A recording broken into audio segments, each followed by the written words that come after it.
Everything they taught you about humanity's biggest danger was completely backward. Growing up, everyone said we destroy ourselves by having too many babies. Turns out, we're actually vanishing because we're having too few. And what's coming is way scarier than anyone wants to admit. Section 1. The lie we were told back in 1968. A scientist named Paul Ehrlich wrote a book called The Population Bomb. It started with one bone-chilling line. The battle to feed humanity is over. He claimed billions would starve by the 1980s because Earth couldn't handle our exploding population. World leaders freaked out.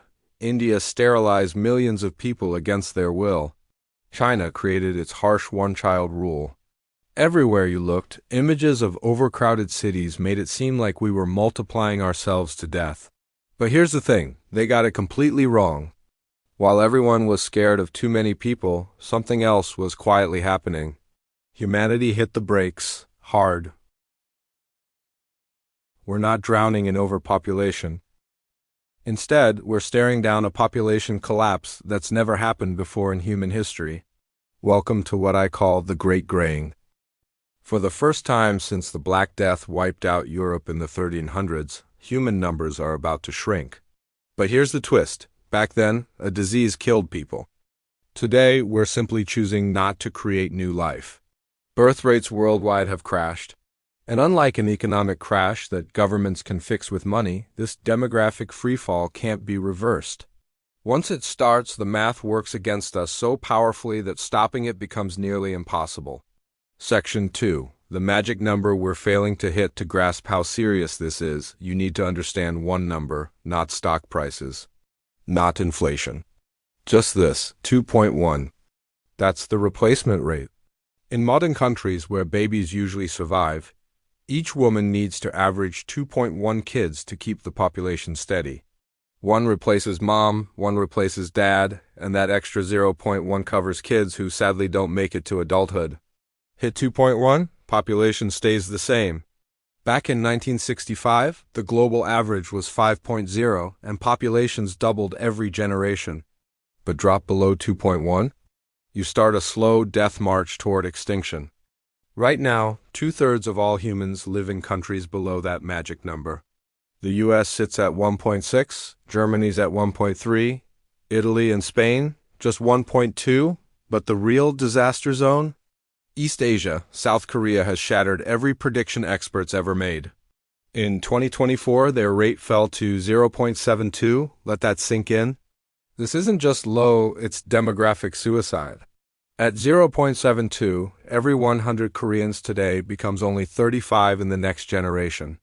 Then 12, then 4. In just 90 years, 3 generations, a population of 100 shrinks to 4 people. This isn't decline. This is extinction playing out in real time. Korean universities are emptying out right now. Elementary schools are being turned into old-age homes.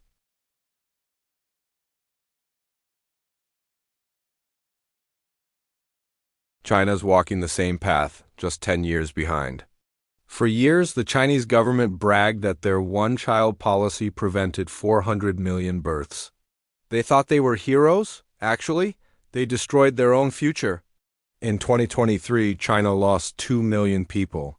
In 2024, another 1.4 million vanished.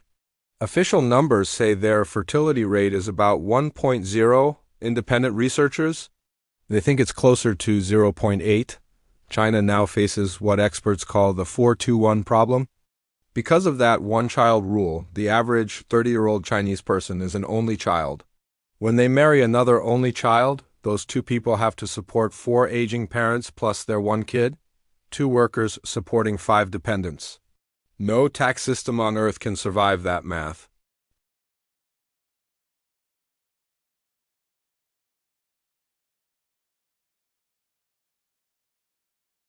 This isn't just Asia's problem. Europe is dying too. By 2050, Europe will lose 40 million workers. That's like Germany's entire workforce disappearing. The only reason America isn't in complete freefall, immigration. Our birth rate of 1.6 is terrible, but we bring in 1 to 2 million people yearly.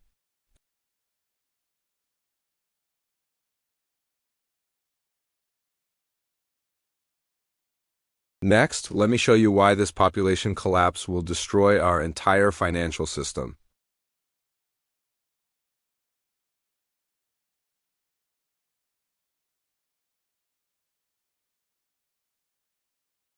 Section 3. The Economic Ponzi Scheme. Here's the uncomfortable truth. Modern capitalism is basically a Ponzi scheme.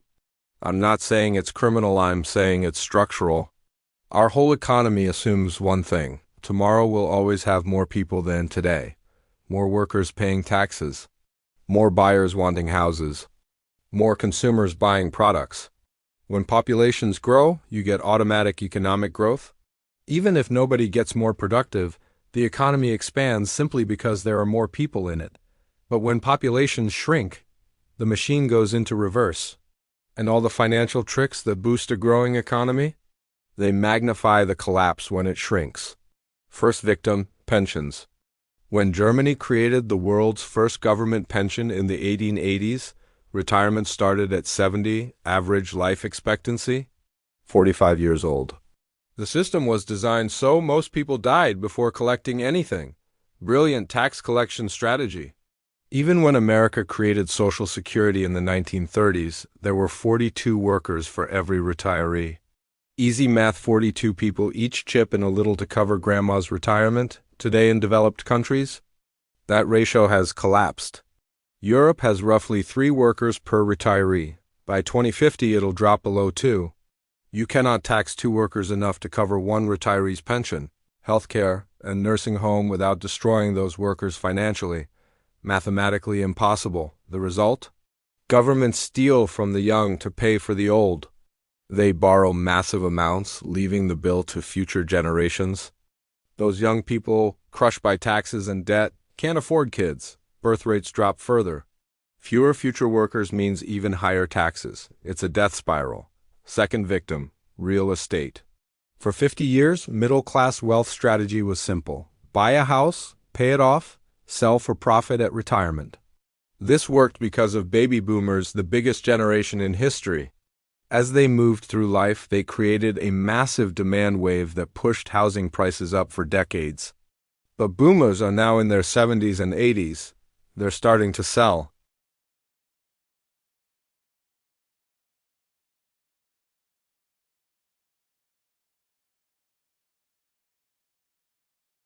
Japan shows us the future it entered demographic winter 20 years ago. Today, Japan has over 9 million empty homes called akiya, or ghost houses. In rural areas, you can buy a house for $500. Sometimes owners give them away free just to escape the property taxes.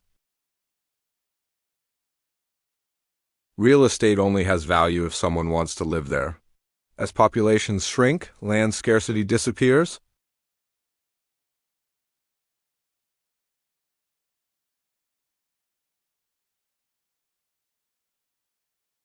Third victim, innovation. Young people take risks. Young people start companies and invent new tech.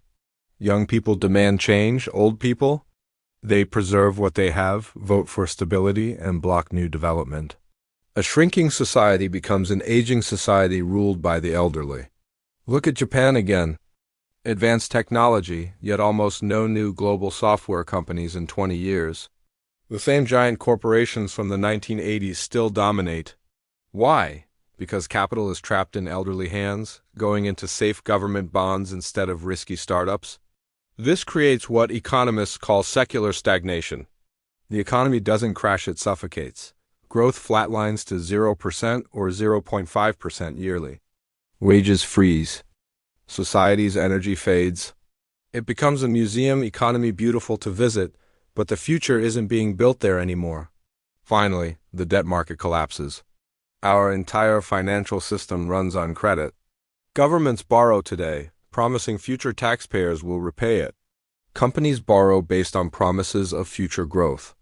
But what if markets realize there won't be future taxpayers? That the population will be 30% smaller in 50 years? Who buys a 30-year government bond then? If growth disappears, the nation's creditworthiness collapses. We're already seeing this in Italy, where debt to GDP ratios are exploding, not because they're spending more, but because GDP stagnates from worker shortages. In the final section, I'll tackle the big questions. Can robots save us? Can we just pay people to have babies? Who wins and who loses geopolitically? And why the 21st century will be defined by a brutal global war over the scarcest resource on Earth, young people. Section 4. The false solutions. So is there a way out? Can we innovate our way past extinction? Silicon Valley tech optimists say AI and automation are the answer.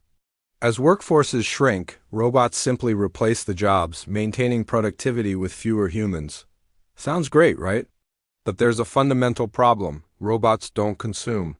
A robot can build a car but won't buy it. A robot can make a burger but won't eat it. Robots don't vacation, buy diapers, or take out mortgage. Our economy is 70% consumption-driven. Replace 1,000 workers with 100 robots? Your factory still runs, but you just destroyed 1,000 customers. Who buys what the robots make? An automated shrinking economy becomes a deflationary trap.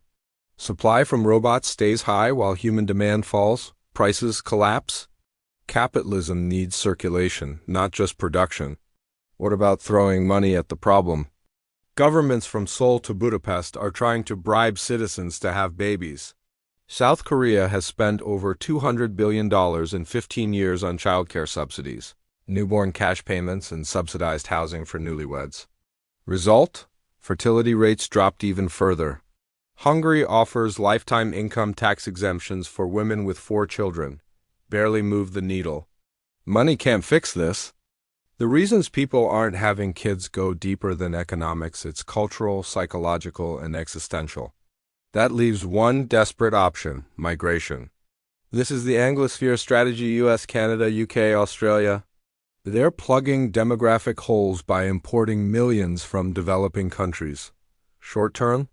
It works, keeps GDP growing and pension systems alive. But it's zero-sum. You're stealing youth and talent from the global south. When a Nigerian doctor or Indian engineer moves to London, their home country loses that human capital. It's demographic colonialism. But even this well is drying up. Source country fertility rates are crashing faster than expected.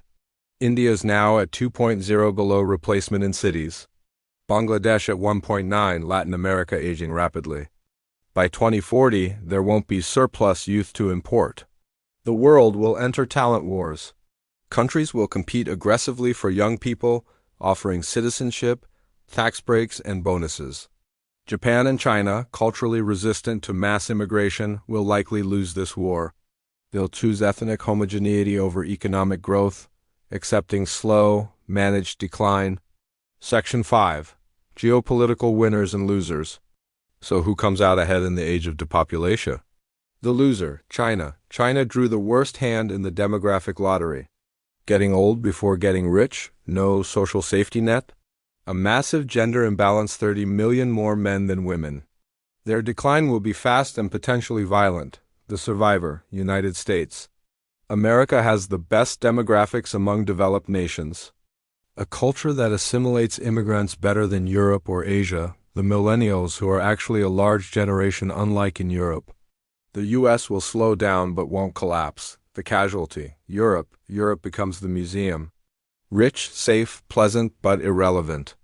A continent of retirees served by a shrinking class of imported caregivers. We're entering completely uncharted territory. For 10,000 years, humanity only knew expansion. We conquered Earth by outbreeding every other species. Now, we've conquered ourselves. We're collectively choosing to shrink. Maybe that's good for the planet: fewer emissions, more nature. But it will devastate the economic system we built. The era of infinite growth is over. The era of managed decline has begun. Transition to next video. We've talked about how demographic collapse destroys asset values like real estate and stocks. But here's what's truly terrifying. When governments face crises they cut and tax their way out of, they don't just let the system fail. They seize their citizens' wealth. In 1933, the United States faced a deflationary collapse similar to what we're discussing. To fix it, Franklin D. Roosevelt didn't ask permission. He signed Executive Order 6102. He made owning gold a crime. He sent federal agents to inspect safe deposit boxes. He forced Americans to trade their real money for paper money, then immediately devalued it by 40%. In the next video, I'm revealing the full, uncensored story of the Great Gold Seizure. We'll expose the secret prosecutions, the legal loopholes wealthy people used to escape, and the terrifying legal precedent that allows the president to seize your Bitcoin, gold, and 401k during a national emergency today. You need to know if your safe is actually safe. Smash that like button to keep the signal alive and subscribe so you don't miss the history of the gold ban. I'll see you in the vault.